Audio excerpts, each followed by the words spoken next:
It is without question Donald Trump's single biggest vulnerability right now, and the greatest threat to his standing even among his own voters and supporters. Remember, many Americans signed up for a wholesale disruption of the status quo and are not yet startled by the dismantling of federal agencies. Many of them wanted to turn the tables on some of our most trusted alliances, and many approve of more aggressive policies on immigration and deportations.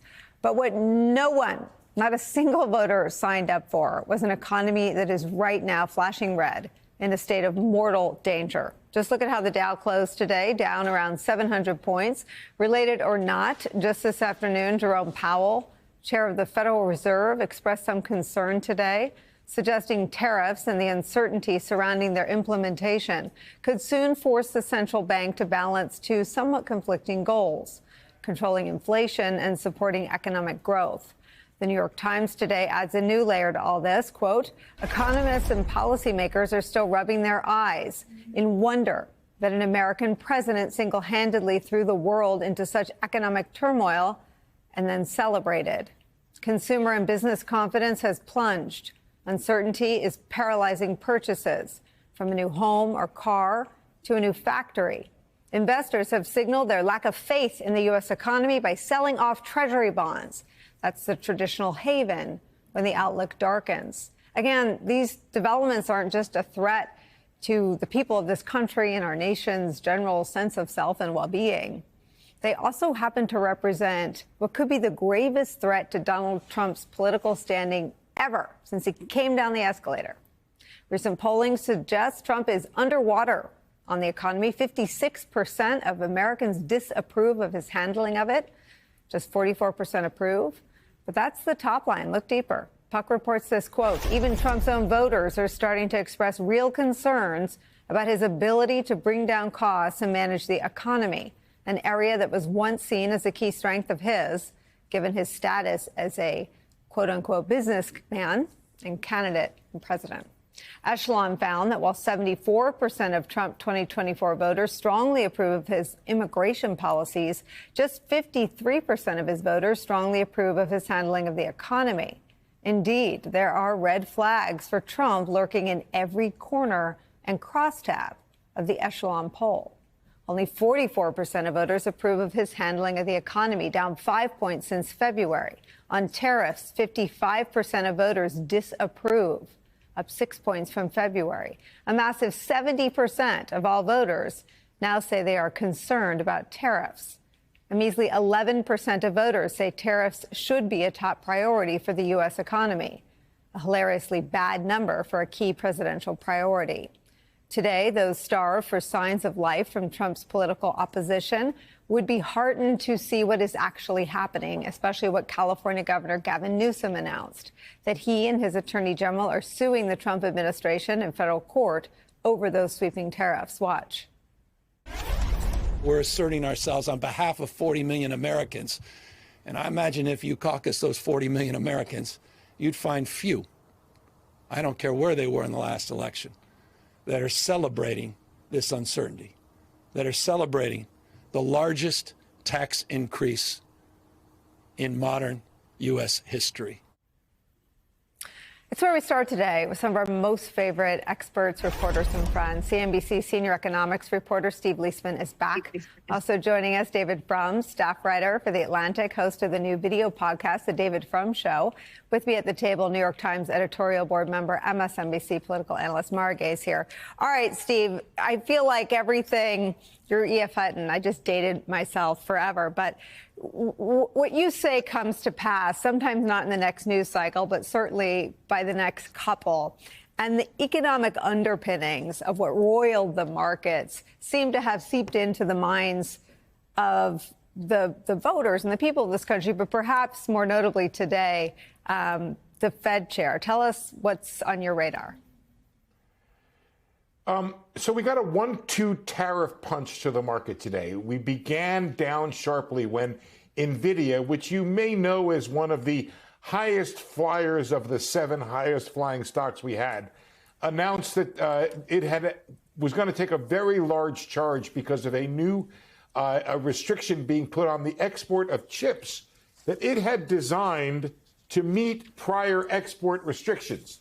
Well, the market didn't like that, and it traded down. And that went across the day until about 1:30, when Fed Chair Jay Powell gave a speech, and where he said, you know what, these tariffs put us in a particular pickle.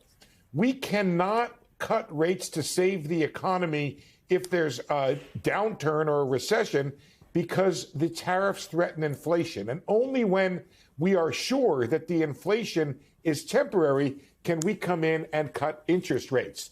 Now, of course, this is a particular situation because the Fed usually doesn't have a dilemma between these two situations. When unemployment falls, inflation. When unemployment rises, inflation falls. So it really doesn't have a dilemma. Tariffs do both. They cause the economy to decline and growth to contract, and they cause higher inflation. So the Fed is saying to the markets, we can't help you out here. And the markets took another leg down. It was a really tough day in the markets because the Fed chair said, we can't help. And you're always so good at tying what the market is reacting to what people will sort of eventually have to contend with. And I've been reading both the Times as well as some regional papers from around the country. That used to be my job in the White House.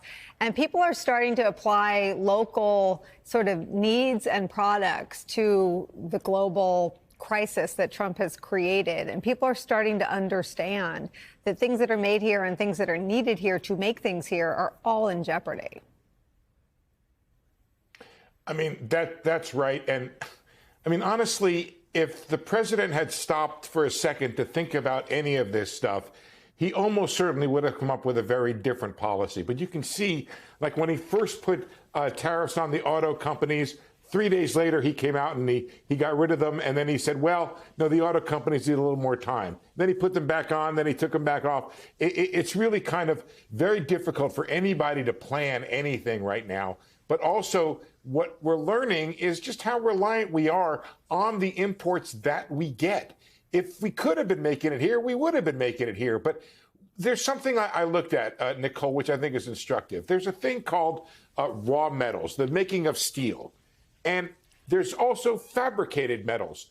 There are 4 times more employees that are working with the raw metals in fabricating it than there are the people who are making the raw steel. So we get these things in, we make profit from it, and we sell it, and we make money. And that's why, I'm sorry, but contrary to what the president says, we're one of the richest countries in the world. We are not poor. Those other countries are not taking advantage of us. That's not what's happening right now. Sure, there are places where we could possibly have a better relationship. But the idea of blowing everything up and then saying, OK, we're going to negotiate it. Well, you just get what you get. You know, you mess around and then you find out. And what we're finding out is that these trade relationships are very important to big companies. And I think what you just said, Nicolle, is really significant, that individual Americans are finding out just how important these trade relationships are.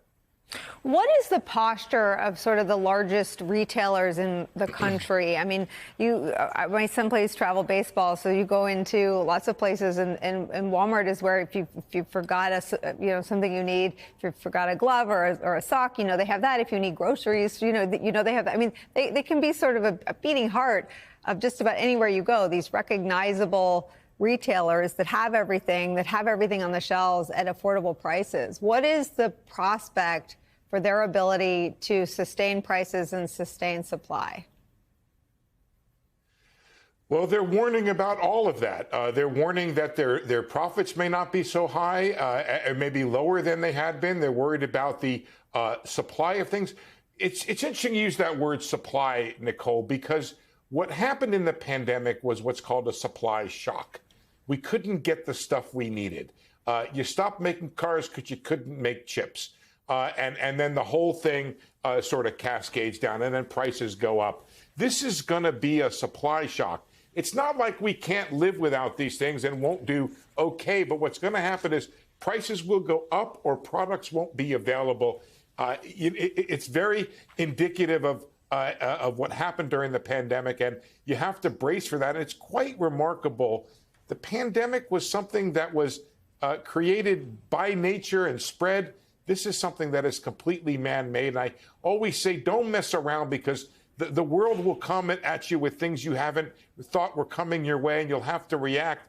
If we had a problem right now in which we needed Europe, Japan, or any of our allies right now, how eager would they be to come to our rescue in the event? You remember the great financial crisis? All the central banks got together and worked together to save the global financial system. Would that happen now? I think there's great risk that it wouldn't.